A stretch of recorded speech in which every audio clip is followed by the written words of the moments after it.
Kempire is brought to you by the final show of the Kempire After Dark, the villain era live experience is coming to New York City Friday, September 12th at the Green Room 42, a night of hot topics, tea being spilled, and things that we don't talk about anywhere else. I never know what's going to come out of my mouth. I really don't, because I didn't expect to talk about penises during our most recent Washington, D.C. show. This is where you can come on your own. I always ask the audience how many people came here solo, and so many people come to these shows on their own. We encourage it. You also end up making a lot of really great lifelong friends from this experience. So if you haven't gotten your tickets yet and you are in New York City or the tri-state area or will be in New York City or want to be in New York City for maybe your final hurrah of the summer, get your tickets today. But this New York City has a special option that is not included in any of the other shows, and that it will be also live streamed on September 12th. But you have to get your tickets before the show. More ticket information on the final date of the Kempire After Dark, the Villain Era live experience will be available in the description. I'll see you all very soon. You're listening to Kempire here on the Kempire Radio Network. Welcome back to the Kempire channel, your number one source for pop culture news and music, entertainment, reality TV, and so much more. Let me know if you can hear me, see me, and do all the things. Like, comment, subscribe if you haven't already. And of course, shout out to our live chat. Shout out to those of you watching on YouTube, Facebook, Twitch, Twitter. Where else are we live? Facebook, right? I said the Facebook already. All right, guys. This is our Rewind and Rewatch recap of the Real Housewives of Atlanta Season 6. Again, thank you to everyone that chose Season 6. So many iconic moments are in Season 6. And we haven't even gotten to the reunion. Next Monday, we will be talking about Part 1, Part 2, and Part 3 of the Real Housewives of Atlanta reunion. Let me turn my notifications off, y'all. Let me do that. There we go. And don't forget, you can also hear our live recaps and special exclusive episodes on the Kempire podcast. I did drop a good, juicy Club Kempire episode. And if you don't know what that is our special paid Apple Podcast subscription. There's a free 3-day trial. We talked a lot of different stuff from Big Brother. We talked about Funky. We talked about a lot of stuff. That's where we have a lot of kitchen table talk. So become a Club Kempire baddie today. All right. More information can be found on your Apple Podcast app, or you can go to the website if you don't have an Apple product. Okay. Go check that out. Yeah. Winter says Season 6 is iconic. Not gonna lie. I remember the season, but I didn't realize how many iconic moments were in Season 6 of Real Housewives of Atlanta. And we didn't even get to the reunion yet. The reunion's where Portia and Kenya get into it physically. That's also where Phaedra does her, you had to go to a sperm clinic. All of that. But we have 5 episodes to get through. I'm not going through chapter and verse each episode, okay? I just want to talk about the biggest moments. And one of the biggest moments that stood out to me in episode 17 was Cordell sitting down with Peter. And yes, I think Peter was being messy. I think Peter gets too involved, but that's what made Peter and what made it television gold, what made production probably love Peter. Okay, because when he sat down with Cordell, it really made me look at the situation differently. Now, when we look at who we've come to know Portia Williams, formerly Stewart, formerly Gobadia, now I'm like, wait a second, Portia's been a liar this entire time. After watching episode 17 of season 6, I was like, wait a minute. But remember, I said this before. When we were recapping the earlier episodes of the season, I said, I found it interesting when Portia says she was blindsided by the divorce, but in the same breath was sort of like, I asked him, are you going to divorce me? Who asked that if everything is copacetic in a relationship? So when Peter sat down with Cordell in episode 17, I was like, wait a minute. And that's also where he talks about the pizza, remember? The pepperoni pizza on his cream linens. Tanya says Peter was Petering. And he has not changed. And maybe that's probably why. I don't know if Peter and Portia ever really became friends. Because remember, in that episode when they go to Mexico, he tells Portia, oh, I met with Cordell. Remember, we just did a report on Peter getting himself involved in the Simon Gobadia of it all. He's just messy. He's just messy. He's always been messy. He's always involved himself. I think even after leaving Real Housewives of Atlanta, I think being on this platform did wonders for him when it comes to being a celebrity, but also for his businesses. So after not being a part of it anymore, I think that it affects everyone's ego. We talk about this. I love the psychology of people and the psychology of reality television, okay? Because all of them, you get a little taste of this attention and fame and what it can do for you in your pockets, especially in those early years. Especially in those early years. The folks are not making what they made back then. I'm sure in Peter's head, he's like, I want to be involved. I want to be involved. I want to be involved. And he was willing to be messy at any cost. So Peter sat down with Cordell in episode 17 of the season. Because Cordell, throughout the season, we saw what Portia was alluding to during the season, talking about, she never said it. Kenya was the only person in these next episodes that we're talking about that called it out and said, so you're saying that pretty much you were his beard? And she tried to sidestep it, Portia. Like, no, I'm not saying that. But everything that she was saying in these episodes about the divorce and painting an image and trying to fix an image was alluding to the rumors about Cordell. So she was pretty much in her own way, sort of putting it out there, but not putting it out there 100%, only for us to read between the lines. So Peter sat down with him, being messy. Peter sat down with him, and Cordell was quite revealing. First of all, he says that she knew the divorce was coming. She knew the divorce was coming for a while, for months. That's what he said. Then he talked about Miss Diane, and he talked about the family being involved, and the family always coming over. Simon said the same thing. The way that Portia painted it was that I couldn't have my family over. And she probably said that because Cordell's like, your family's always over here. So she tried to switch that around, especially now. Back then, we all probably still looked at Portia probably a little bit differently. Like, okay, we're not sure what happened here, especially because in her first season, she was so dedicated to being Mrs. Stewart. So I think in season 6, we gave her grace. But now, how many years later, 10 seasons later, almost 11, we're like, oh, this Portia is something else. Especially when we start talking about her being in Candy's play. The fact that Portia felt like she should have the same sort of attention that Eddie Levert should have? Really? She's not showing up to rehearsals, but Eddie Levert is showing up, and Shirley Murdoch are showing up to hers. It told me everything that we needed to know about Portia. Portia wanted to paint herself as the devoted wife, but was she really? Remember, they weren't even married 2 years, her and Cordell. That's another thing that they talked about in episode 17. So, the last episode that we talked about, episode 16, was the big fight between Marlo. Marlo looks great. Even years, some of the housewives, their looks have upgraded. Nene's wigs in season 6 were horrendous. Like, they were offensive. I was like, especially when you're the queen of the show, your wig shouldn't have been that bad. They were bad. But I have to say, looking at Marlo, her hair, her makeup, the way she dressed, even back then, looking at it today, she could wear that same look and outfit, hair, and makeup, and I'm like, Marlo was that girl. But was Marlo desperate to be on reality television? I believe that too. Two things can be true. But what happened was that Nene did not like the friendship between Marlo and Kenya, and apparently Kenya was a hot topic of conversation on a 3-way call with Marlo, Nene, and Cynthia. And Nene basically said, you can't be friends with Kenya. And Marlo's like, I'm a grown woman. You can't tell me who I can be friends with. You might be used to these lackeys. So because of that, allegedly, that was part of the reason why Nene stopped filming with Marlo and stopped being friends with Marlo.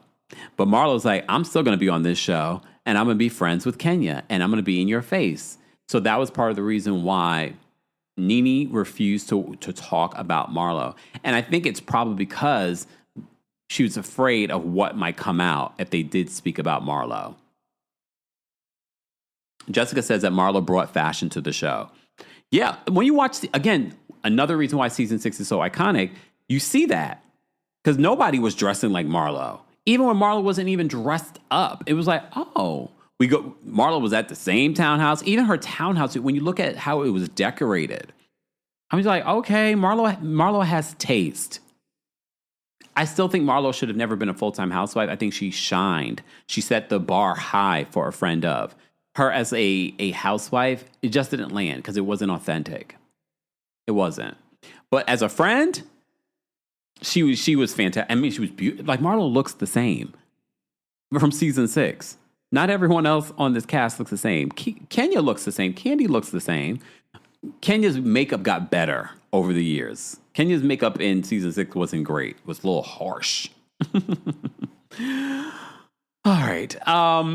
So Kenya and Marlo commiserate about Nene, and they say Nene's not the same. She's a little miserable. They didn't use that word. I'm going to use that word. Nene was a little bit miserable because, remember, The New Normal, a show that was created with Ryan Murphy, with Nene as a star, it got canceled. Didn't get picked up. So they say she must be, upset.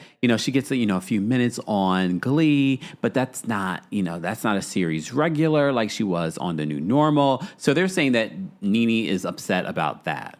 What we see in these next 5 episodes that round out season 6 is all we see from Nene's storyline, besides her fight with Peter and calling him Patricia and calling him the B word. We also see Nene sitting down with her manager. We also see Nene launching an HSN line. Like, Nene really was on a trajectory to be, I don't want to say she was going to be the next Wendy Williams, but she was on that trajectory of having her own talk show, having, an acting career. She had a lot of things happening for her.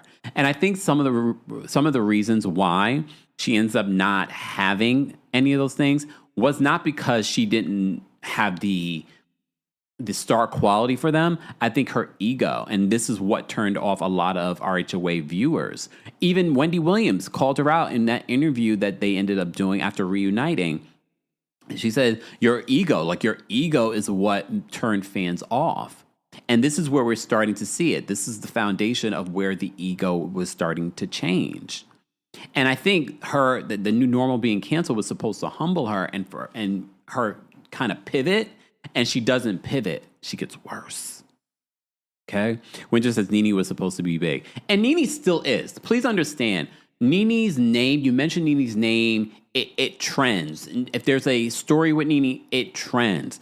Nene still is a big name. Nene is still iconic. I think Nene just got in her own way. She really got in her own way. Do I think it's impossible for her to return? No. I think and when I say return, I'm not talking about return to Real Housewives of Atlanta. I mean return to that, because obviously there's something there. She has the it quality, all right? She's not starless. She's not starless. She definitely has star quality. This season alone shows you that. But anyway, I've digressed. So we had that meeting with Kenya and Marlo. Then we had Peter meeting with Cordell and the pepperoni pizza. Sidebar, they're in the moment, because, this is where they go to Mexico. Portia mentions that she's part Mexican. I didn't know that. But then I was thinking, now she was owning it. Oh, I'm also Nigerian. You just never know with Portia. She also thinks the Underground Railroad was real, like a real railroad. So Peter tells Portia about his conversation with Cordell. If you watch episode 17, pay attention to Portia's face when he says, "Oh, I met with Cordell." She's like, "Oh, and what'd you guys talk about?" She seemed nervous, but he basically says what Cordell said. And she was sort of like, she did not like it. You later see Cynthia have a sit-down conversation with Portia because she wants to kind of ease things with her, because she doesn't want her to think like, that she met with Cordell. Regardless, even if you didn't meet with Cordell, that's your partner meeting with Cordell. Peter being in the women's business. Akita says Mexican and Nigerian. Okay. She could be. I found it interesting. just certain little tidbits that you pick up when you rewatch these shows. But I have to say, it's been a nice rewatch. So again, thank you to everyone that voted for season 6. Okay.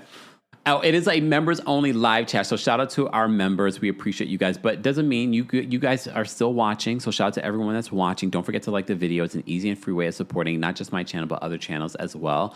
Don't forget, this Friday is the final Kempire After Dark, the villain era live show featuring the Brooke Ashley here in New York City at the Green Room 42.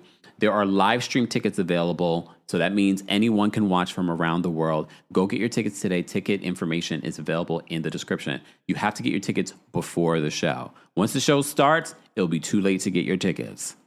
And if you have the live stream option, you'll be able to watch the show for a week. So for those of you watching internationally and you're like, oh, I won't be up that late, fine. Get your ticket now. You can watch it later. But if you are also attending, I said this, and this is only if you have the coins. If you don't have the coins, it's not all the coins, but I'm not judging. I'm just saying. But if you have the coins, sometimes when you're in the experience, you're sort of like, oh man, what's said? And you want to rewatch it. You want to re-experience it. Get a ticket. Get a ticket for the live stream as well, even if you're coming in person. Just saying. I don't want to spend your dollars. I understand not everybody got the dollars. Okay? It's okay. No judgments. But I'm just saying, if you do, that is an option out there for you as well. Okay? Final show, so much tea to be spilled, so many hot topics to talk about. I will be talking about Real Housewives of Potomac. I will be talking about the exclusive information that DC only heard. Remember DC? I haven't shared it anywhere else, DC. The only place I shared it was Club Kempire. What we talked about, what happened to me. And Brooke has her own tea to spill, and I'm sure you have tea to spill. So if you're coming to the show, bring your tea and get ready to. And we're going to try and incorporate more Q&A because I know the New York City show are short because of the venue. However, we're going to try and make sure our Q&A portion is good so that we're able to get to most of the questions that are in the audience. Okay. Again, ticket information for the Kempire After Dark live show is available in the description. Cad, Torre, thank you so much for the super chat. Nene's ego blew up right after that Trump show, The Apprentice. I'm so mad that we can't even watch The Apprentice anymore. That used to be a show. Remember The Apprentice, y'all? I used to love The Apprentice. But anyway, Celebrity Apprentice. But I also like the original too. Thank you so much for the super chat. We appreciate it. Anonymous, thank you so much for becoming a member. We appreciate that as well. Guys, don't forget you can become a member at teamkempire.com/join. All right, so back to this. Let's move on. So they're in Mexico. All the couples arrive. The Kenya and Miss Lawrence arrive early to get everyone situated. Kenya puts a picture of herself in all the rooms. I have to say, though, she did a good job with this trip. We know she didn't really plan the trip. But for the most part, because, we've come to see Kenya plan other trips in later years. And we're like, remember, they went on that other Kenya trip and they were hungry. And she ordering food for herself. Just saying. Mr. Melon the Magic, thank you so much for becoming a member as well. We appreciate your support. All right, what else happened in episode 17 before we move on? Because I'm going to be talking about this is where Portia sits down when they're in Mexico and everyone's having dinner, and she describes the relationship. And she says, I told Cordell we're going to be a picture-perfect couple. I'm paraphrasing. But the way she was describing it, everyone was like, what? Even Cynthia at one particular point was like, wait, they had financial issues because Portia said that, I will work. I don't want to just be at home, blah, blah, blah. And Cynthia was like, Portia sometimes conflicts the things that she says because she's lying. But Kenya is the one to call out the way that Portia was describing her relationship with Cordell. She was like, so you were his beard? And Portia was like, that's not what I'm saying. But that's what you're describing. Because you remember the rumors about Cordell at the time, the incident. All right, Google schmoogle it. We're not going to, for legal purposes, rehash it. Okay? So people think or allege that that's what Portia was for Cordell. Okay? Portia and Cordell apparently had some sort of financial issues, according to Portia. Not sure what those could have been. But what we see later in the season, Cordell did not, he mentions in his conversation with Peter, he did not put her name on the house, Portia, because she didn't pay the taxes on the condo that she had, and she ended up losing it.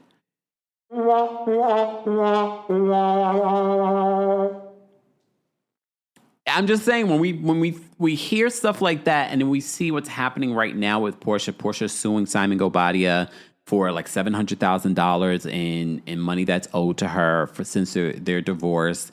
She's selling her Duluth home. We don't know why, for $1.85 million. Maybe is it to help finance this house that has multiple attorneys' liens allegedly on it? I don't know. But I thought that was some tea that Cordell spilled. Obviously, producers, Messi Carlos, all of them set up this conversation with Peter. Because yes, Peter was being messy, but Peter filming with Cordell clearly was production and the network being messy, trying to get this tea, trying to get Cordell's side, because you see what Portia has been saying about him during the season. Exactly. Keith says a few episodes ago she was insinuating that he was gay, Cordell. Okay? Hey, Tea Talk with your girl. I met her at the DC show. Thank you so much for becoming a member. We appreciate your support. Anonymous T says he wasn't going to let that knucklehead mess up his money, which was smart, because I'm sure Cordell's living a very comfortable life.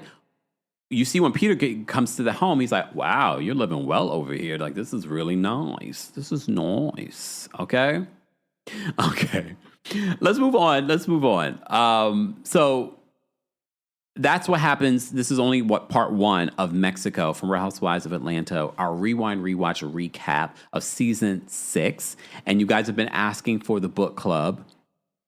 We're doing all kinds of things. So stay tuned if you're a member. Shout out to our members that are watching right now. The live chat's only available for you.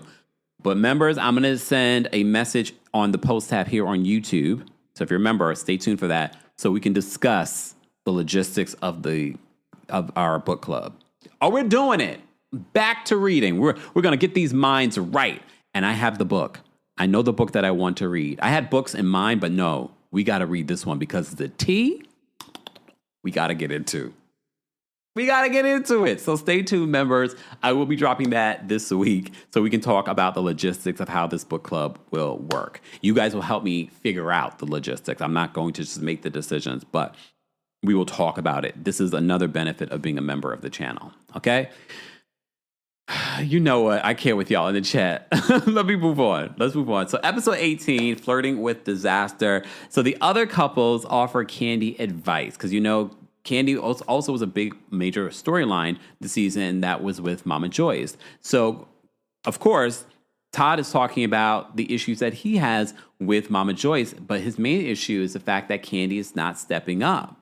The bigger issue here is the fact that Mama Joyce, during our last recap, you know, she tried to set Todd up.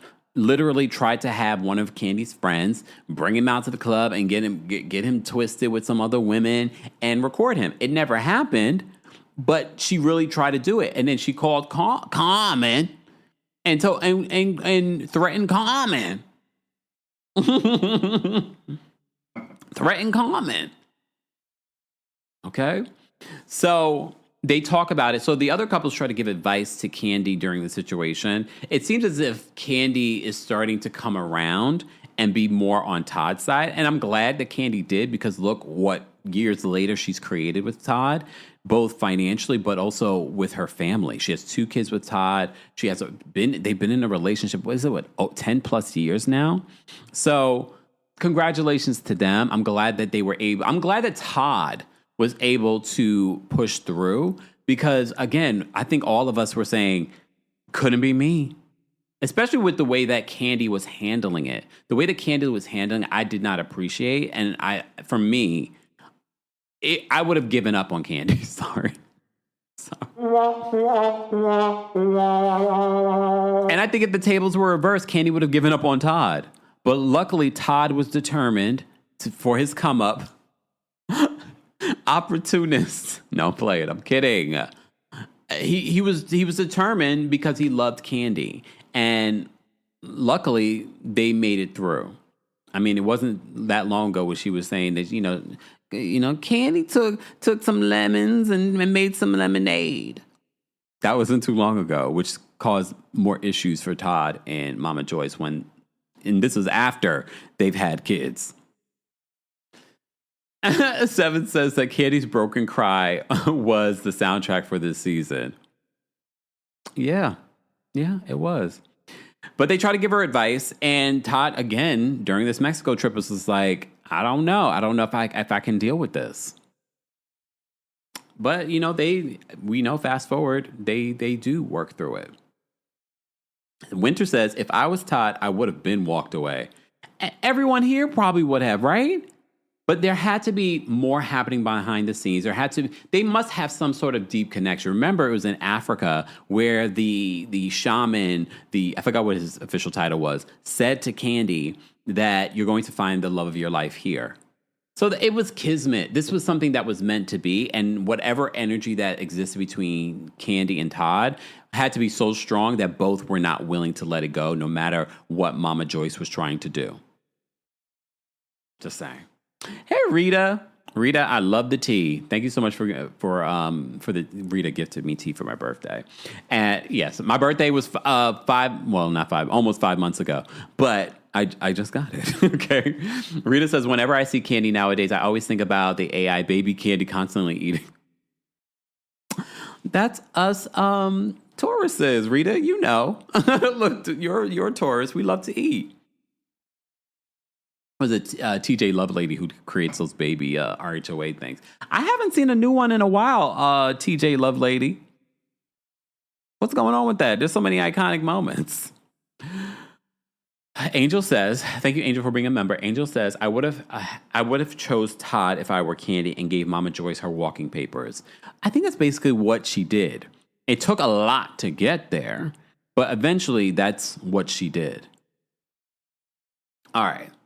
The producers were so shady because remember this episode 18, the way that they were trying to make it seem. You remember they went on their excursion, they went into caves and Kenya went into the water. She goes into her bathing suit. Remember there's these issues between Kenya and Phaedra and some sort of inappropriate relationship with Apollo. My thing is here, the way, especially now watching it, you can tell production was trying to make it seem like Apollo was so like, he was like humming, looking at Kenya in her bathing suit and Kenya looking off like as if Kenya was looking at him. They were so shady for that edit. Okay. I'm like, come on, guys. Clearly when you watch this old school edit, you're like, there's nothing happening here. You guys are trying to manipulate the edit to make it seem like Apollo is like, hooga, like looking at Kenya in her bathing suit, then their interaction when she's going up the stairs. They got the camera on him because he's trying not to look at Kenya as she goes up the stairs. I'm like, come on now. Yes, was there some sort of sexual energy inappropriateness between Kenya and Apollo? Yes. But the way that they were trying to make it with the edit, come on. Mr. Mellow Magic says Kenya was sticking her butt out. She was not. Stop. Okay, exactly. Miss Foodie says, yep, your husband is here with you every day. Okay. Elizabeth says, no, she negotiated with her mom. She gave her mom a house and did the prenuptial and on. Oh. Yeah, I mean, but somehow, they're still going strong. It's also interesting to watch season 6 when they do A Mother's Love, Todd and Candy, because that's the season finale, the final curtain that Nene didn't show up to. Do you think Nene was really sick or Nene was trying to not have the season finale be about Candy? I mean, I know the blogs at the time were saying that Nene was sick. Oh, Nene's sick. But you know how media can be manipulated, trying to take the attention away from Candy. There's always been this little thing between Candy and Nene. And I don't know why Nene even allows it, because Nene, you're great. You are great on this show. You are iconic on this show. But it's always this energy between her and Candy. But more so on Nene's side. But we'll get to that. All right. So that edit the producers were trying to do, I was like, come on now. Nothing's happening between Kenya and Apollo yet. We'll talk about it in a second. But in another excursion, Kenya, Candy, and Nene and Cynthia go on this sort of like meeting with another shaman. And this is where Kenya, and I think this might be where Kenya and Candy finally may start the setup of their relationship, because Candy literally says, I wish Kenya was more vulnerable like this, because Kenya opens up about wanting to have children, and that's part of the reason why she wanted to do this. Okay, and then she then Candy says that, oh, I think this is the real Kenya. Okay, this is the real Kenya. Why don't we get to see more of this? Remember, at the top of season 6, I literally say that I'm like, who is this Kenya that we're seeing? Like all the twerking on the piano, twerking on the counters, all this like, I think a little bit of that is true, but I also think that it was her being performative, not knowing who to be on reality television. And Candy literally says, if she shows more of this side, I think people would like her more. People would be more open to her. Okay. All right. Moving on.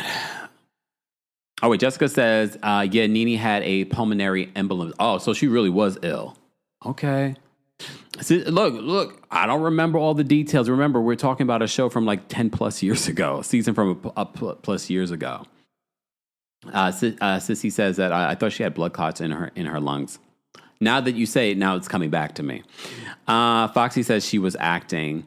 The singer says that was the real Kenya. I think it, on some level, it definitely is, but there was more to her, and we get to see more of that in this moment. But this was also a nice opportunity for them to talk about being mothers. It was actually a really nice, warm sentiment that we see happen between Kenya, Nene, Candy, and Cynthia about motherhood and Kenya's struggles with that and whatnot. Okay? All right. Then Kenya and Apollo. So rewatched this episode, this scene earlier today, when Kenya has this one-on-one conversation with Apollo. But even before she has the one-on-one conversation with Apollo, Kenya's conversation with the guys, she was the only woman down there with the guys as they were all having cigars and drinking and things like that. But the way that Kenya was talking with the guys, and the way that these guys are married, so they also were being inappropriate as well. I was like, this inappropriate conversation for Kenya, a single woman, and these married men to be having with her. And then it got even more inappropriate when Kenya sits down for a one-on-one with Apollo. Kenya, you already know how Phaedra feels about you and whatever inappropriate happened between you and Apollo. Apollo, you're the husband here. You know how your wife feels about this. So sitting down for this one-on-one conversation without Phaedra, and then Phaedra popping up and seeing you guys do, I felt for Phaedra in this moment. She's like, what's going on here? And then she walks away and she's really upset. And Apollo's like, you're not going to tell me who I can't talk to, blah, blah, blah, blah. Here's the thing. Apollo keeps saying, he said it to Phaedra and he says it to Kenya, I could have slept with you if I wanted to. Why did you feel that way? Because I believe you guys were having inappropriate conversations. How did you read from the conversations that you were having with Kenya that you felt like you could have slept with her? It says to me that you guys are having inappropriate conversations then. You know what I mean? Because if we're just having casual conversations, I'm not going to automatically think I could have your man based off of friendly, platonic conversation. The only way I'm going to get that vibe is if one person or both people are flirting with each other. Because he kept on saying that confidently. He said it to his wife, and then he said it to Kenya in this conversation. The conversation was inappropriate. I think they both were wrong. And the fact that during this trip, probably part of the reason why Phaedra did not want to come on this trip was because she was afraid something like this was going to happen. It was inappropriate. But at the end of the day, Apollo's the husband in this situation. He's in this relationship. So I thought Kenya having the conversation with all the husbands, if you go back and you watch that scene, the conversation that she was having with them was inappropriate, especially being the only single one there, and these are married men. Here we go. Mr. Melon Magic always in the comment section with an inappropriate conversation. Mr. Melon Magic says, Kemp, you know you can take anyone's man. I wouldn't try. Why would I want to take anyone's man? Okay? When there's so many men to take. Okay. 7 says, I don't care what anyone says. Apollo and Kenya met up in L.A. Okay, but 7, when you say met up, do you mean hooked up? Or they actually saw each other in L.A., but nothing happened? I want to know what you think. Do you think anything ever happened between Kenya and Apollo? Inappropriate. Like physical. I already think the conversation was inappropriate. His Bookie Bear says the whole thing was disrespectful. Phaedra wasn't trying to go to Mexican jail. But even Phaedra's relationship with Apollo, and we said this at the top of our recaps of season 6, even her relationship with Apollo just seemed like, did you really just accidentally get pregnant? Like, what? Or did you get pregnant on purpose? Because you know at the end of the season, this is when Apollo gets in trouble again. So I'm wondering, was the pregnancies to protect yourself? I don't know, because I don't feel love between these two at all. I've never felt love between these two. I don't care how many times they want to slob each other down. I was like, but that's me. Oh, Elizabeth says, no one can take a man. The man is not a dog you can steal. Jamie says, I don't understand Apollo's continued appeal. What do you mean? Jamie, explain. Explain. Keith says, Phaedra and Apollo always gave mom and son. Right? There was nothing. Or, look, you say mom and son, I say, never mind. I'll say this at the live show. See, sometimes you can't just say everything. Other things, right? Angela Staten.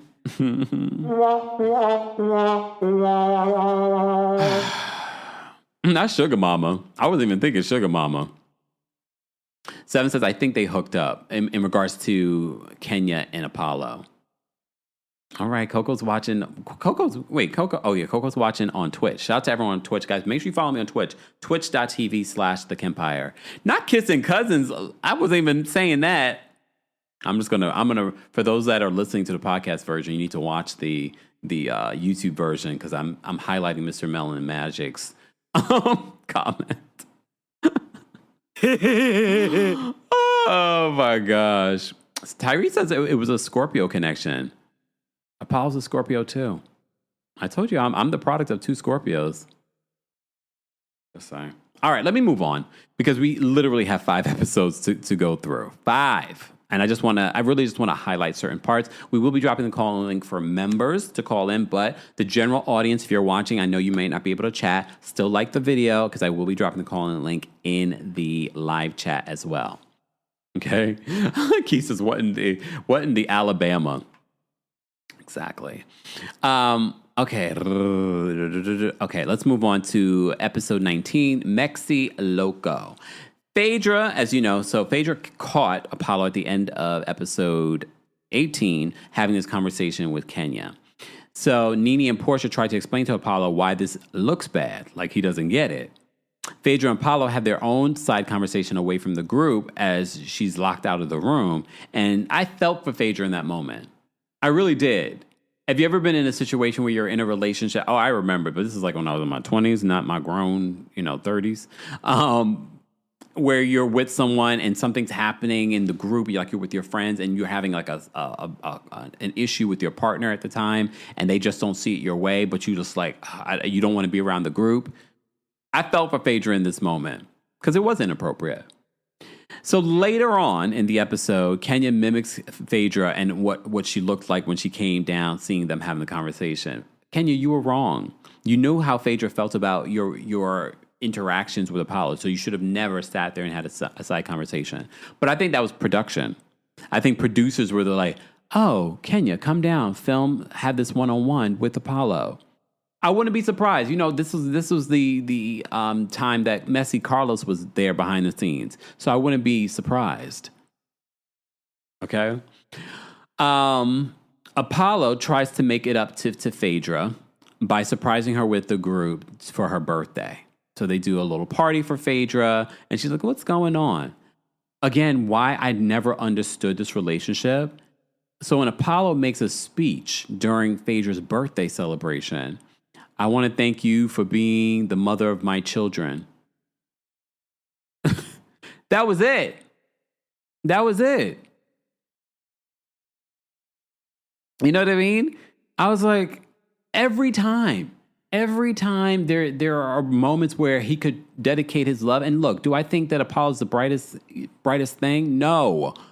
But if you love someone, you don't have to be that smart to talk about what you love about them. The only thing that he loves about Phaedra in this moment, thank you for being the mother of my children. Again, this could be production, editing magic. He could have said a lot more, but everyone's facial reaction was giving, that's it? Yeah, Mr. Melon Magic says, then the condoms fell out of the piñata. Yeah, that made no sense. Like, why are we having like, this is a bunch of married people. That was weird, but whatever.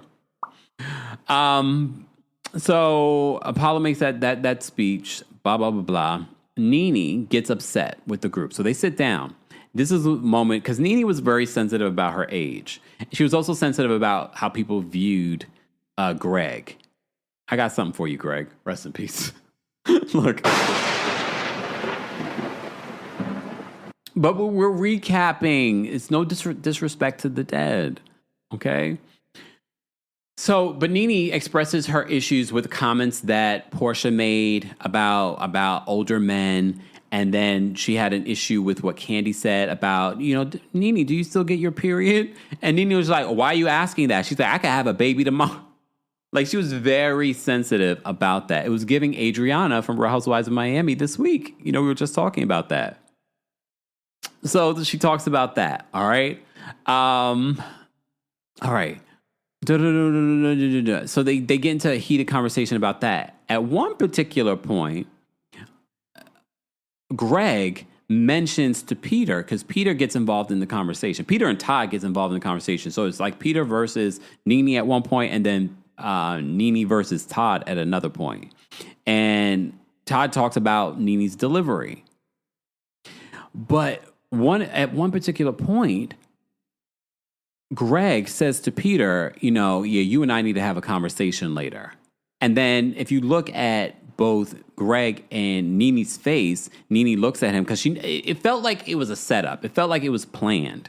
I don't know if it was production or if it was just Nene self-producing. It felt like, so that's why we have the conversation that Peter and Greg have later.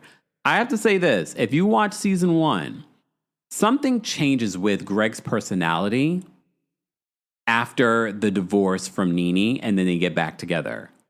It was more so he was sort of like Nene's lackey, sort of like the puppy dog running around behind Nene. It was like his whole personality changed. Anyone else notice that?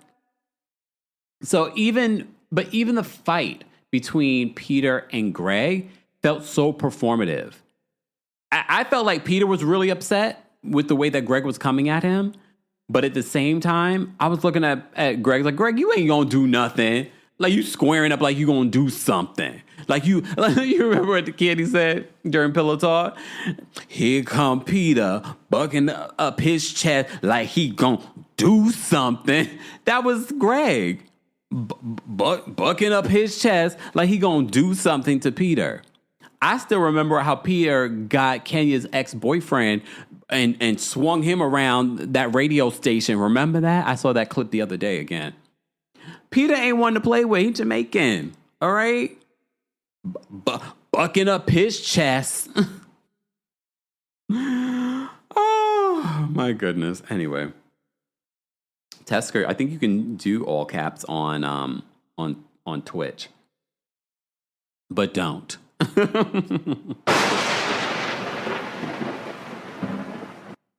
Okay. Poor Miss Lawrence was with the guys and probably feeling all left out. Like, why am I here with these men? When Miss Lawrence did his impersonation of Greg, Miss Lawrence does an impersonation of like the entire cast. But when he did Greg, I had to look at the television. I was like, damn, he does such a good job at that. But anyway, but before the men even have their own side conversation, Peter, Nene has an issue with Todd. All right, they get into it about her delivery. At one particular point, Nene says, "Are you Peter or are you Patricia?" in her confessional about Peter getting involved in the women's business.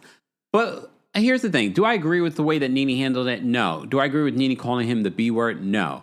However, Peter was definitely involved in stuff that he didn't necessarily need to get himself involved in.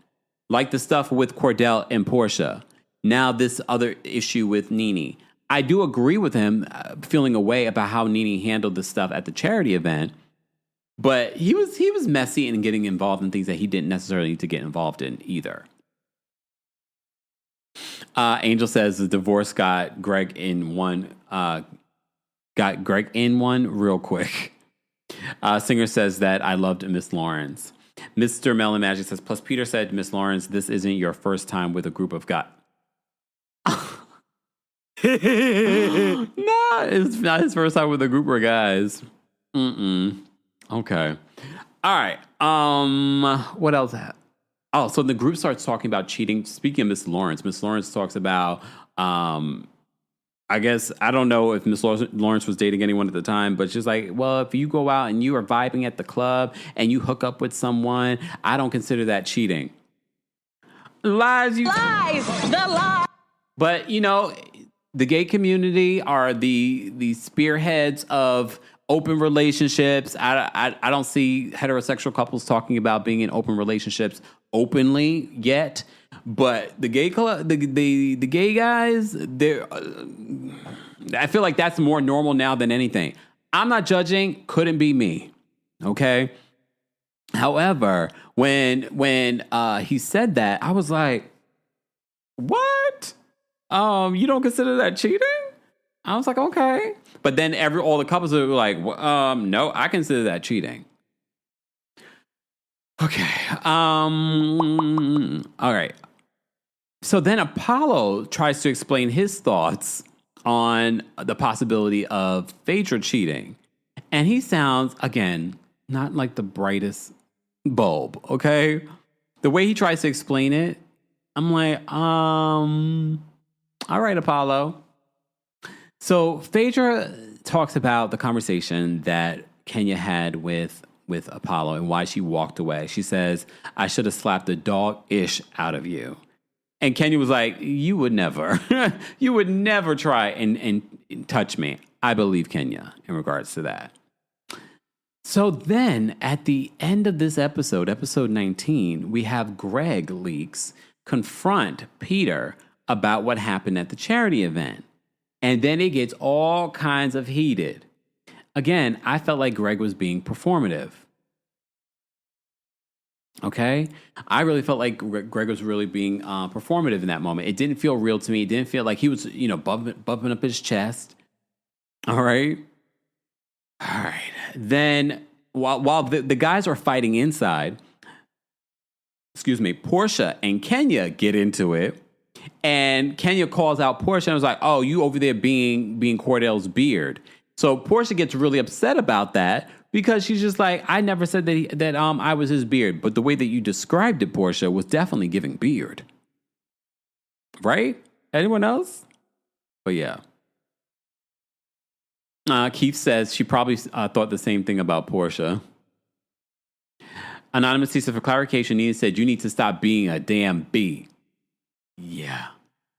Well, she says that when she gets into the conversation. So in episode 20 is where the fight between Greg Leaks and Peter Thomas continues. And this is when the ladies get involved. And this is where Nene calls Peter the B word. And everyone has the reaction like, ooh. okay, it's one thing to say you don't want him involved in the women's business. It's another thing to call another person's husband out their name, which eventually causes an issue for Nene and Cynthia. And I think this is where their friendship really starts to dissolve.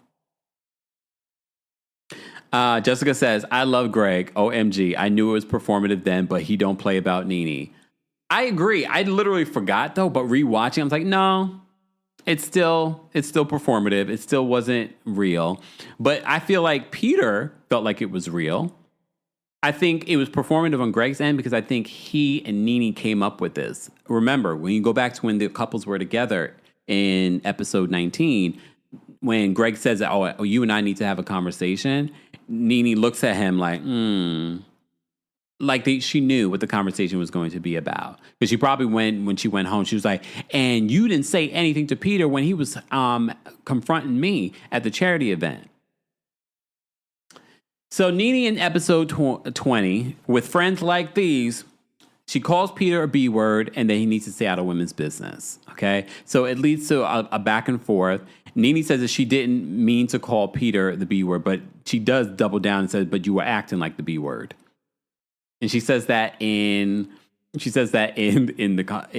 confessional. JB says, do you want to live? Do you want to live? Lord. All right. So Greg then tells Peter, once things start to settle down, when things start to calm down, Nene does apologize to Peter and says, I'm sorry, Peter. But almost in a little sarcastic way. I don't know if she really meant it. Okay. But Greg then says to Peter, I'll let this one pass, but we got a ticket on the next one. So Peter's was like, oh, no, you know what? I got to get up early in the morning. Like, you can't say stuff like this, Greg. Like, are you going to let this one pass? What are you letting pass? So that's how the Mexico trip ends. That's how the Mexico trip ends. We're back in Atlanta. Portia wants the same billing as Eddie Levert and Shirley Murdoch.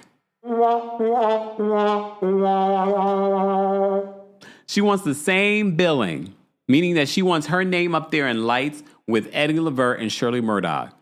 We're not talking about Portia of today. We're talking about Portia in season 6, her second season of Real Housewives of Atlanta, against Eddie Levert, an icon, and Shirley Murdoch, another icon. So she's got a few demands. That's not the only one. She wants reimbursement for her travel. Okay. So she's sitting down with a conversation with Don Juan and Candy talking about this. She wants the same billing. She wants her own dressing room. And she wants a mileage reimbursement. This is season 2. This is her second season. She ain't never acted before. She ain't never been featured in anything before. Winter said, once again, Candy providing opportunities for people. Candy had to set her straight. She was like, you'll be sharing a dressing room with me. And who else was Shirley? I guess they were all going. You were going to share a dressing room, okay? The only person that had a dressing room, their own dressing room, was Eddie Levert. Okay? So you're going to share a dressing room with me. You live too far out. We're not going to pay for your mileage. Okay? And you can't have the same billing as Eddie Levert. This is where we should have known about Portia. The audacity. You think if she's asking Candy, who's a new friend, who's established, if she was asking for this from her, what she was asking for in her marriage? You know what I mean? But okay. So Candy sets that out in regards to the contract negotiation. Mind you, at this particular point, the only person's contract that's not been settled is Portia's. Eddie Levert's contract, Shirley Murdoch's contract, everyone's contract has been settled. What we're watching in these next couple episodes is them rehearsing for A Mother's Love, this play that Todd and Candy are producing. And Portia's not showing up for rehearsals. The stage manager is like, where is Portia? Later on, in I think it's episode 21, we see Portia in the studio singing Flatline. And Candy has to confront her. All right, we need to have a conversation because you're not showing up for rehearsals. They're supposed to have rehearsals 6 days a week. She's like, well, you need to have your team make sure our team is informed of that because I was not aware. Only for her to call Lauren and Lauren be like, well, we did receive the email. Really? So she's not rehearsing. Mind you, she probably needs the most rehearsal of everyone. She's not showing up to rehearsals. Her contract is not even being finalized still, even after the conversation with Candy. But okay. Fine. Cynthia and Nene haven't spoken since they got back from Mexico. All right. Cynthia is very upset with Nene calling Peter the B word. And Peter says that, well, Cynthia, you need to tell Nene that. Because he doesn't want to get into a back and forth with Nene because he's already being called a B word and being in people's business and women's business. This is also the episode where Candy goes back to her high school and she's giving 2 opportunities to some of her former high school and to some of the current students there to be a part of A Mother's Love. She also gets to see her former drama teacher who inspired her to do what she's doing today. And she gets really emotional because she didn't expect for the drama teacher to be there. Sweet scene, very sweet scene. We also get to see Dee Woods, formerly of Danity Kane. She also graduated from this high school as well. All right.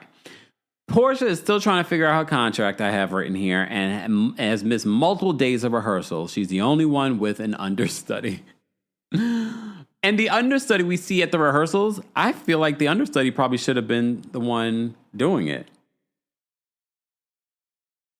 Just saying. Nene and Cynthia sit down with their husbands to have a conversation about what went down in Mexico. And Nene calling Peter the B word. And Greg makes a joke. He's like, Cynthia, you want to call me the B word? You want to call me the B word? So they eventually get to a better place when they have this conversation. However, the cracks in the foundation that is Nene and Cynthia's friendship have already started to form. They are starting to form, and then you're probably going to see all this play out during the reunion. We will see it play out during the reunion. So this is, again, another reason why season 6 is so important to the Real Housewives of Atlanta. It's such a pivotal part of it. Okay. Let me move on from there. Guys, if you haven't already, be sure to like the video. It's an easy and free way of supporting not just my channel, but other channels as well. We are literally almost at 200 likes. Don't forget, you can hear our live recaps and special episodes like the one that I dropped over the weekend in regards to Club Kempire on the Kempire podcast. Be sure to subscribe today. We also dropped a juicy Real Housewives of Orange County extended version of our recap. So the one that you watched here on YouTube is different than the podcast version. It's a nice juicy one. So be sure to check that out on the podcast. All right. While you're there, don't forget to give us a 5-star review on Apple Podcasts and on Spotify. Pageant Mommy says the lens Portia and Phaedra are viewed even in the rewatch. Yeah. Let me see. So they end the episode with that conversation. Nene says that she didn't even realize that she called Peter the B word, but he was acting like the B word. So she really, because even Cynthia in that moment, she's like, that's not really taking ownership. No matter how you want to spin it, this is what it looks like. You're calling him the B word, no matter what. All right. Let's get on to episode 21, Mess Rehearsal. So Portia is in the studio recording her new song. Candy comes to have a conversation with her because she's missing out on rehearsals. So, and this is after signing her contract finally. Your problem, Portia. I haven't heard of Portia being a problem behind the scenes other than this over the years, but this was like, come on, girl. Very entitled. For no reason. All right, so this is also the episode where we see Nene meeting with her manager to discuss her clothing line and other acting opportunities. This is where Nene's like, I was offered this other, particular role, but, as an actor, you don't take every single role, blah, blah, blah, blah, blah. I think they were just sort of setting us up for Nene wanted some sort of storyline, what's going on with her. So we wanted to talk about what's coming up for her. We do later see her go to New York to take a look at her HSN line. Okay. I wonder if Nene could have that now, an HSN line. I mean, I guess she could. She had the relationship with them. I don't know why she doesn't. I don't know. Well, she did accuse the network after falling out with them of preventing her from having other opportunities, kind of thing, blacklisting her in the industry. All right. Let's see. Cynthia. Okay, let's talk about this because we've talked about this in season 6 already. Peter not telling Cynthia about stuff. So in episode 21, Cynthia is finding out that the space that Bar 1 is in foreclosure. Peter reveals in this conversation that he had received a letter like a month ago about this, but he never told Cynthia. Excuse me? All right. And she's worried because the owner also owns the industry space where the Bailey agency is located. So Peter, he still has no idea what's going to happen with Bar 1, but very similar to what the song and dance that Mark Daly later says in later seasons. If I lose it all, I can create it all again. He says the same thing about Bar 1 in season 6. Peter. Fast forward in 2025, Mark moved to Atlanta, owes nearly $500,000 in rent. His restaurant's closed. Peter's restaurants are closed. And Peter's in jail. This is why we're doing the Rewind, Rewatch recap with Kempire. Because it's so crazy to watch what we see in season 6 and now what we know in 2025. Kind of crazy, right? All right. So they have a conversation about that, but this is where you're starting to see the cracks in the relationship with Cynthia and Peter because he's not being honest. Do we even ever find out why exactly Peter and Cynthia end up getting a divorce or what the reason they gave us? I don't remember. Here come Keith. You got to make millions to owe millions. Okay, that's all well and good. I don't think Peter has any millions left to give. But yeah. So this is where we start to see the cracks in their relationship. So we don't know what's going to happen with, I believe Bar 1 ends up moving, right? Yeah. But I mean, he does have a few successful years after this. He starts expanding, he moves to other cities, and he has other businesses, but they are now all closed. Again, the restaurant business is not easy. We say this all the time. But it seems like he's never been good at it, if we're going to be honest. He's never really been good at it. All right. Kenya and Aunt Lori. Oh, I did not realize. It was this rewatch that reminded me that Kenya had Velvet for 7 years. And if you've ever had a pet, I know a lot of dog owners, they lose that pet it's like losing a family member. And when you look at Kenya's story and not having a mom, not really having a big family or really like any family at all, Velvet was her family. And remember, Velvet died and Kenya saw how this played out because it was attacked by a bigger dog. So I actually felt for Kenya in this moment. I don't remember feeling for Kenya back then. I don't know why. I just don't remember. But watching it back now, I'm like, damn. She had Velvet for 7 years. She took Velvet everywhere. And she actually saw Velvet die. Like all of it, just boom, boom, boom. So she has this emotional moment. Here's the thing. Whoever interviews Kenya next, can y'all ask her about Aunt Lori? And I know because we don't see Aunt Lori on social media or with Kenya doesn't mean that they're not in each other's lives. But it makes me wonder, are they in each other's lives anymore? Because she was very I liked Aunt Lori around Kenya. Like she was definitely a mother figure for Kenya. I kind of wish that she still remained. I think part of the reason why Aunt Lori decided not to be on the show anymore is because of the attention the show brought to her, especially when it comes with Aunt Lori's sister, Kenya's mom. So, but I wonder if they're still close, because she was so there for her in season 6. Aunt Lori was there. She was present. She was comforting. So Aunt Lori was there to comfort her for during Velvet's passing. And then they decided they're going to do a celebration of life for Velvet. Mama Joyce and Candy in therapy. So they finally go into therapy. All right. So Mama Joyce tells the therapist, Todd quit his job. He quit his $90,000 to $100,000 job because he got with a millionaire.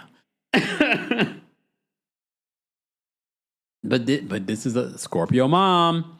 She then says, you see Candy, she gained 30 pounds since being with Todd. And tells the therapist, you should tell her she needs to work out every day. I'm thinking she's saying this is what Todd needs to say to Candy. So they have this therapy session, and the therapist, very, very good therapist, but did I think that it seeped into Mama Joyce's head?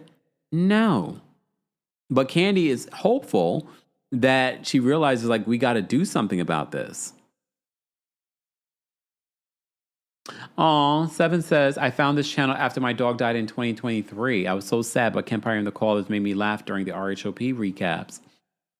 That's part of the reason why I haven't gotten a dog. Everyone says I should get a dog. I think I would love having a dog. A lot of my neighbors have dogs. But I don't know if I could deal with the losing of a dog. You know what I mean? Like, I always think about that. I'm like, I don't know. But I guess that's part of life. But at the same time, I'm like, But also, that's a small reason why I haven't gotten a dog. The other reasons are I like to travel. I like to dip it into it when I want to. I can, but, you know, now you got to go. And then am I going to feel away for leaving the dog for a week or two? You know what I mean? Yeah, and then we had that iconic moment. Thank you, Mr. Melon Magic, for reminding us when Cynthia sits down with Candy and Cynthia.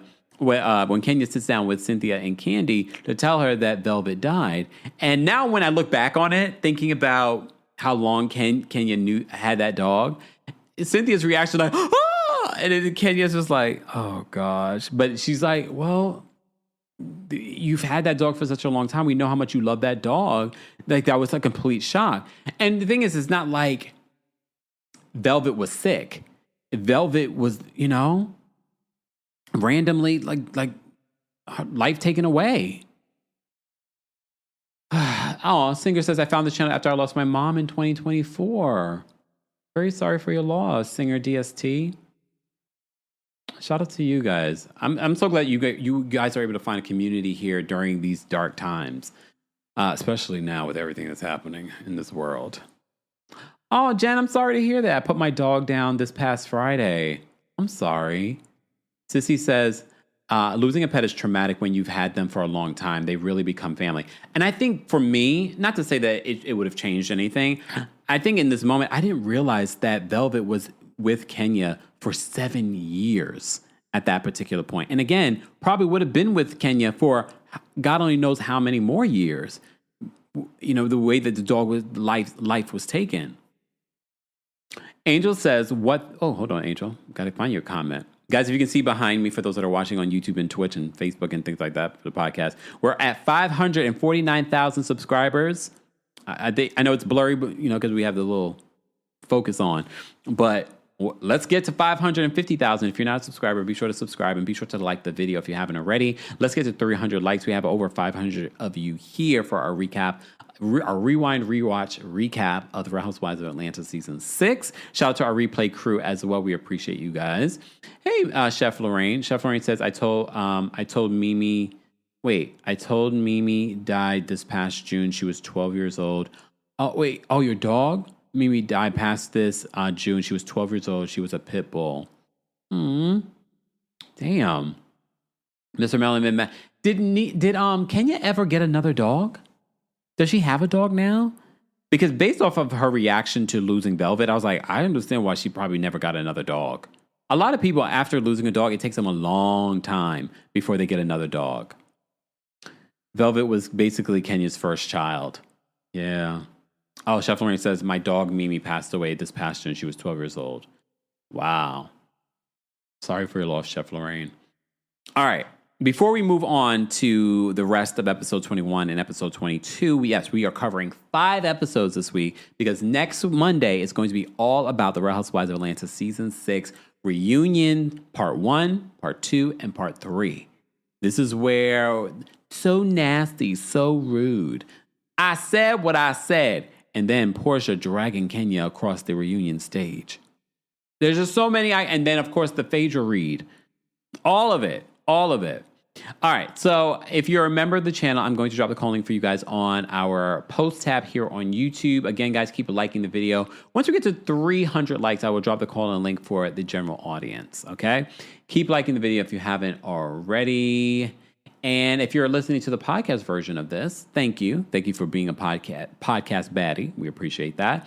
But also, don't forget to give us a 5-star review on Apple Podcasts. On Apple Podcasts and Spotify, I randomly saw a podcast review the other day. And if you follow me on Twitter, I highlighted it. And I was like, really? Right now with this podcast review? I'm gonna actually mention it to you guys. And I'll talk more about it during our live show this Friday in New York City. Ticket information is available in the description, including a live stream option. So go get your tickets today. Let me read to you what this ignorant person said. And I say ignorant person because I was like, when you read something that's a complete blatant lie, you're like, this is so ignorant. So this person says, they gave us a 3-star review. And they just posted this. They said, Kempire can be very entertaining, but he and his community are very hard on black women. Our community are black women. What in the Kelly Price? They are angrier at Karen Huger and Kenya Moore than Diddy. Have you watched our channel? We are more angry at Karen Huger and Kenya Moore than Diddy. First of all, you shouldn't even include Karen Huger in this conversation. Karen Huger, at 60-something years old, went to prison for her 4th DUI. We're going to be hard on her. She's lucky she didn't kill someone.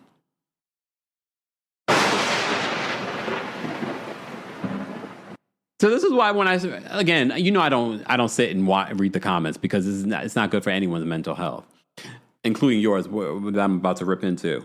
But I was like, it's one thing to mention something that's legitimate, but to be like, we're harder on Kenya Moore. It must have been a Team Toro person. We're harder on Kenya Moore and Karen Huger than Diddy. You obviously have not watched our Diddy coverage. Just because maybe during our legal coverage, we're not voicing every single opinion that we have of Diddy, doesn't mean that we are not hard on Diddy. But okay, whatever. Anyway, I just wanted to share that with you guys. Exactly. Coco says, some Team Twirl Delulu. And please understand, we have Team Twirl people that are part of our community, but they're not delusional. They're not delusional. They're realists. But anyway, so if you're a member of the channel, we've posted the call and link on the community tab. A live chat, let's get to 250 likes, and I will drop the call and link for you guys as well. For those that want to share their thoughts and opinions on our rewatch of season 6. Thank you so much, Mrs. D. Green, for the super chat. Mrs. D. Green says, it never works with a gigolo. I've never seen it for Apollo due to him claiming to be a man of God, but being willfully obtuse, not covering his wife. Ooh. Especially when you watch these last few episodes, you're like, Apollo, like, why are you sitting having this conversation? You already had the conversation with Phaedra about her being uncomfortable with this. But okay, let me get back to my notes because I want to make sure I cover almost everything. We can't possibly talk about 5 episodes of Real Housewives of Atlanta season 6 and talk about every single moment. We're talking about the main things that stood out to us. Mr. Melon Magic said it was a Ladam martini. Is that what we're calling the Ladams now? Okay. Danny says we are hard on people when it's warranted. Exactly. But to say that we're harder on black women, it's giving very much Kelly Price. It's giving very much Clarissa right now. Like, excuse me? So you're accusing other black women, because the majority of our audience are black women, and gay black men. Hey, Mr. Melon Magic. All right. Damn. Carmen says, I haven't watched since season 15. A lot of people. Even earlier than that. 7 says, Carlos must want people to start talking about the same way that people talk about him, so he left that ridiculous comment. I literally said that, 7. I don't know if you follow me on X. I literally said that, though, on X. I was like, whoever left this review, you're ridiculous. You probably also think that we are Martell apologists. I was like, wrong gay black man. That's why you got to follow me on X, y'all. All right. So Mama Joyce and Candy have that therapy session. Mama Joyce goes to see A Mother's Love in rehearsals. She doesn't seem impressed or pleased, but nothing happens. But Todd, I have to give Todd respect. He pulls Mama Joyce aside. You have to give Todd his respect, because the way that she dogged him out on this show, talked about him in those Atlanta streets, tried to set him up, and he's been nothing but good to Candy. The fact that he still tried to have a conversation and make peace with her, you gotta give him his kudos. Okay?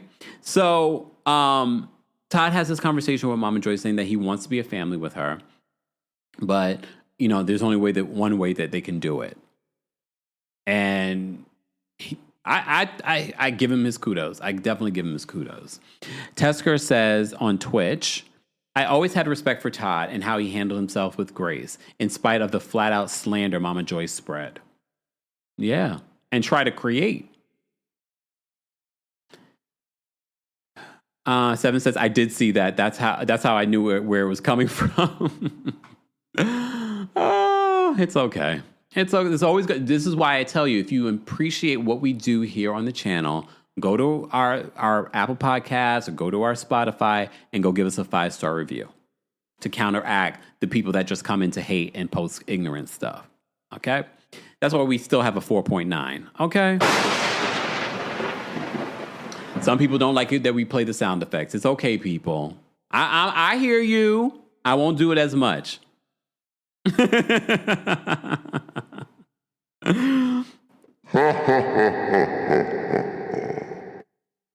All right. We're almost at 250 likes, guys. Keep liking the video. And if you're a member, I've already posted the call-in link. All right, we have a couple members that are backstage that want to share their thoughts on Real Housewives of Atlanta. Let's talk about the final episode, the season finale. Yes, we're at the season finale of the Real Housewives of Atlanta. It's called Final Curtain Call. We finally get to see Candy bring this Mother's Love musical together. Tyler Perry was in the audience. She brings it together. Portia was a part of it. We get to see them rehearse and bring this together. It looked like they did a really good job. I never got to see it, but they had 5 sold-out shows in Atlanta. All right? But at the top of this episode, Candy and Todd talk about the prenup. All right? And it seems like Todd does not want to sign a prenup. And Candy says, well, Cynthia and Peter signed one. This one and that one, Phaedra and Apollo signed one. Again, and I've mentioned this before during our recaps of season 6. It's so interesting to watch the friendship dynamic between Candy and Phaedra, because more so on Candy's side, Candy went hard as a friend for Phaedra.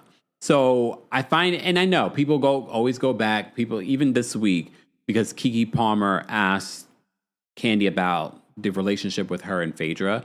People get so mad when Candy talks about it because people keep asking her about it, guys. Like, she wouldn't be talking about it if people did not ask her about it. Also, again, why season 6 is so iconic. Thank you, Mr. Melon Magic. That's from that place where we get legs and hips and body. It's from that. It's from the musical. That went viral during the pandemic. Okay? Winter says that Candy was a genuine friend. You see it throughout season 6. Throughout season 6, Candy rode so hard for Phaedra. I can't say it was in the same way, like reverse, but she did. But they had a nice, sweet friendship. It kind of makes you sad to watch that now that friendship just went out the window. Exactly. Seven says, you're supposed to love her, not hurt her. He sounded great. Eddie Levert. But anyway, so Todd says as long as the prenup is fair, he's all good with the prenup. So Candy basically wants to secure the properties that she has, the business that she already has, her publishing, rightfully so. But remember, that becomes a big issue. Is it during the season or during their marriage special? I think it's during their marriage special. That becomes a big issue whether or not Todd is going to sign the prenup. The very last minute, Todd does sign the prenup. Okay? Then Kenya has a memorial for Velvet that the only person that attends is Cynthia. I mean, out of the group. And she says a prayer. Poor Cynthia and her own dog. She could barely control her dog during this memorial. Kenya gets really emotional, remembering Velvet. I really felt for her. Phaedra, in this final season, she finishes mortuary school, and she says she wants to become a funeral director, and she wants to own her own crematorium and do things independently. Fast forward in 2025, she never did. I don't know. Again, I don't know if she has percentage in the other business with the guy that she was working with, but she never ends up opening up her own funeral home. She went through all of that not to actually do it. I don't know if it was just a storyline. I mean, that's one hell of a thing to go through in order for a storyline. I don't know. I'm just putting it out there. But that would have been a smart business. People die every day. You know what I mean? Like, that's a good business to get into. And you went through all of that. You wouldn't necessarily have to run it every day if you get other funeral directors. You know what I mean? I'm surprised that she didn't. But again, if she has a percentage, I don't know. I mean, people have speculated that she has a percentage in the Willie Watkins funeral home. I don't know if that's a fact or not.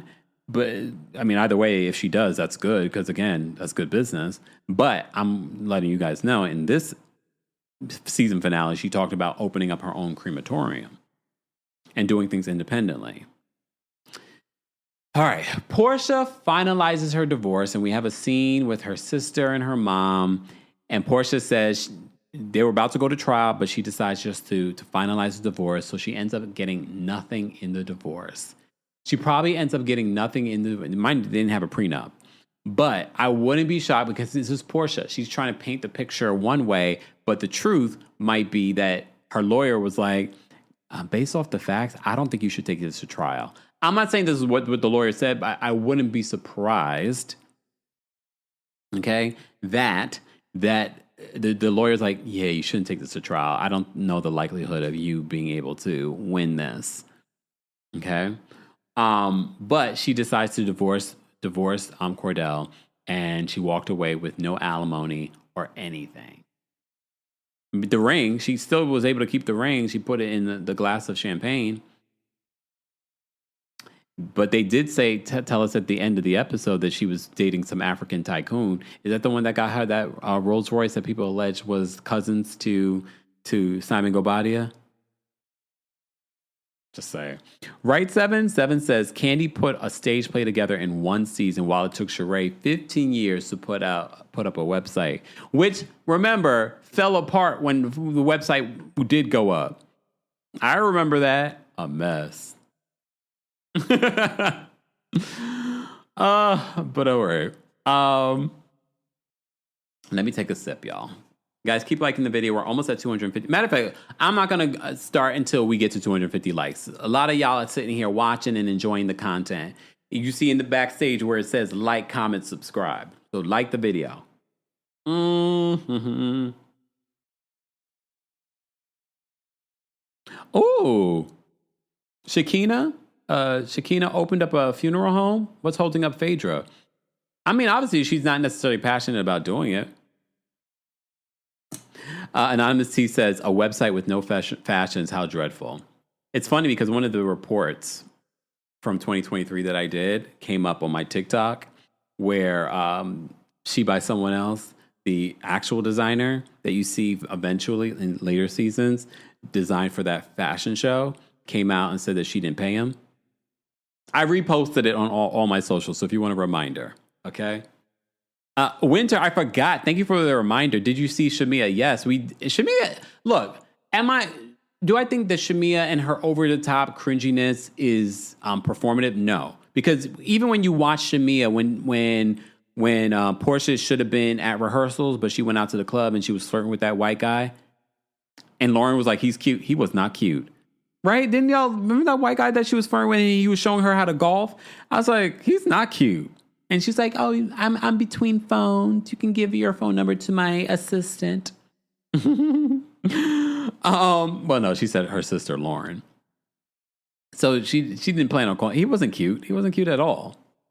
Just saying. With that haircut.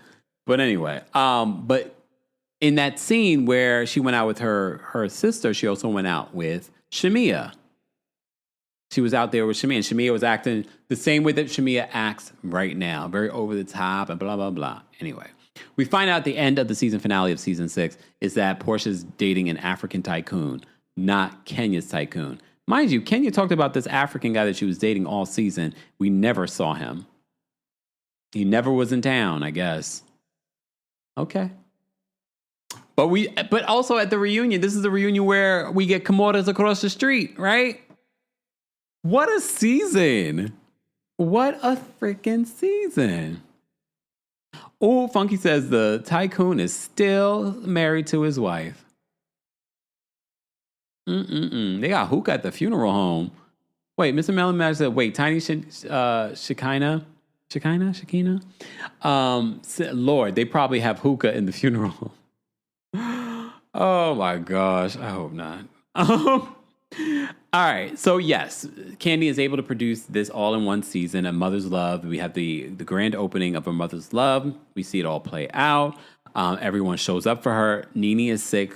You guys reminded me that Nene had the blood clots, and that's probably part of the reason why she could not show up for the season finale. Okay.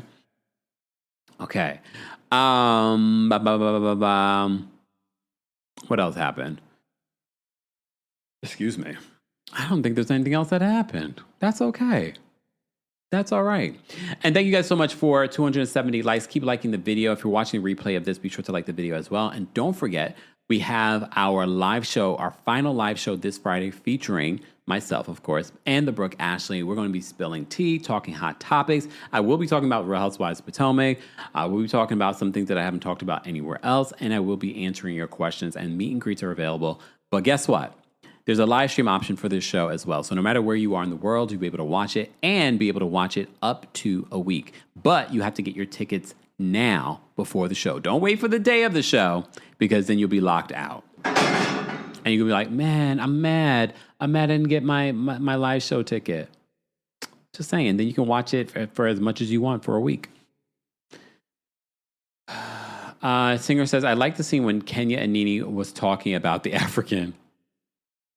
We're gonna talk about it next week when we talk about the Real Housewives of Atlanta reunion, part 1, part 2, part 3. Okay? All right, let's get to some calls. Live chat, I'm gonna drop the call link for you guys as well. Okay? All right. Let's bring up Cynthia, who's backstage. Again, keep in mind the opinions of the callers do not represent the opinions of myself, the Kempire LLC, or our sponsors, and everything that they say is alleged. Cynthia? Hi, Kempire. How are you? I'm well. How are you? I'm fine. I will be live stream on Friday. And you also came to our DC show. And I came for your DC show. Oh, you know what? Funny enough, after your DC show, I came to New York. My aunt and uncle, they live in Valley Stream. Oh, okay. And he had 2 strokes, so we went to go see him and celebrate his 70th birthday. Oh, God bless. Yeah, thank you so much, Kempire. This season was really, really good. I don't know what Phaedra, Salt, and Apollo. I don't know why they get married. The same with Peter and Cynthia. I don't know if it was hookups to come on the show, but look what happened. They're not married anymore. No. And all kinds of red flags were hitting them in the face. Yeah. Oh, Kempire, I wanted to ask you, did you hear about Carlos King and Kiki Monique? What's her name again? Kiki Monique's interview? I did hear about that. We talked a little bit about it during my recap of OC. Okay, maybe I missed it. Did something stand out in it that you wanted to mention? She apologized to Katie. I mean, basically she repeated what Katie told her. So she apologized for repeating it. There you go. Yeah. She wasn't apologizing like she lied about saying that Kiki told her that Katie Yeah, told her that. she basically apologized for repeating it. Okay, I mean, Well, I can't wait for the reunion though. I already got a babysitter for the kids on Friday. Kempire. I can't wait. I have the TV all to myself. I know that's right. Yes. Thank you, Have a good one, Cynthia. You Kempire. too. Thank you so much. You too. Bye. Bye-bye. All right, Tourist with the T's backstage. Tourist with the T is also featured in our Atlanta promo. You saw that, Tourist with the T? No, where can I see that? It's usually the trailer that I post. You can see it on my Instagram, but usually when we do the lives, I have it as the trailer. I see you in the trailer. Okay, perfect. I'm gonna go look at it. Hi, Kemp. I know it's been a while since I called back. I had to switch over from T-Mobile. But I wanted to say that this is my favorite season of RHOA, and I had never thought or interpreted that Greg and Peter's fight was on part of Greg being performative in any way. But I really do think that when they got in the car, Peter got on Cynthia and Nene got on Greg about that exchange. Because I feel like Nene and Greg have always been like two very powerful sources in Cynthia's life. And when she gets around them, she acts so meek and mild. Nene was like her girlfriend while Peter was her husband.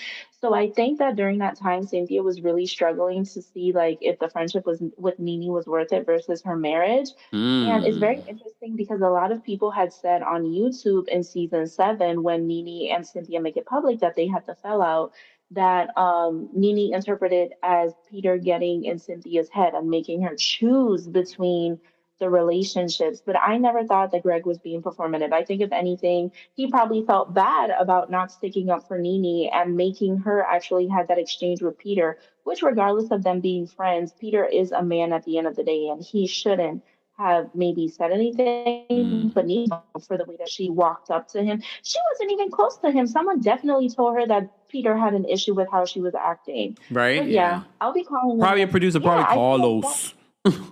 That was so planted because you see Nene leaving and then walking back up the driveway all of a sudden saying, "Oh, Peter, you have a problem with me?" Like, Nene, girl, calm down. This is why people feel like they have to be on 10 when it comes to you because you're always on 10 when it comes to confrontation. Yeah. But thank you, Ken. I'm going to go watch myself now on your Instagram profile. Thank you, Taurus Physique. Bye. Bye. All right. We're going to bring up some more callers, guys. Again, we're almost at 300 likes. Let's get there. Again, liking the video is an easy and free way of supporting not just my channel, but other channels as well. And don't forget to leave us a stellar review, a 5-star review on Apple Podcasts and on Spotify. We're going to bring up Tyler next. Tyler, what were your thoughts and opinions on season 6 of The Real Housewives of Atlanta? Hi, Kempire. So I do want to say this. At the reunion, well, when you get to the reunion, Greg let it be known that he went to production and wanted to say something to Peter publicly because they all went out to dinner and Greg, they already had a conversation, but, it would look like to the public that he didn't defend his wife. So you were right. It was performative. When we get to the reunion, they'll kind of address that. What I will say is I don't see anything wrong with what Nene said. However, the bitch word shouldn't have been.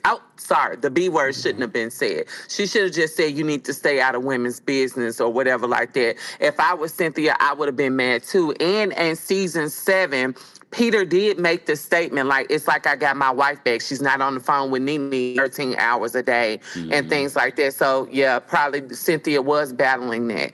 But I will say this. I knew that Portia was going to be exactly who she is now from those seasons back then. She's never been anyone's friend. She's always been self-centered. Like, she's exactly who she is. And also, I always knew Kenya, as much as I do like Kenya and think she's a necessary evil, but I always knew Kenya would be the demise of the show based off the antics that she pulled back then. Like, why are you flirting with someone's husband and things? Kenya was doing a lot of stuff that is not truly her and putting on. And I think we got the real Kenya after season 9 when Carlos King left. I think he was up her tail so much. Ooh, girl, you are the show. You are the star of the show. You are this, you are that. You got to come for Nene. You got to do this and this and that.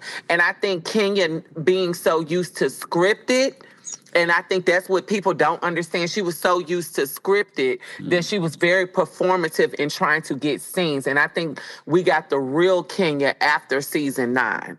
Because And this is Carlos why. King. And this is why, Huh? Tyler, we get reviews where people say that we hate Kenya, and we go harder on Kenya than Diddy. It's your fault. Well,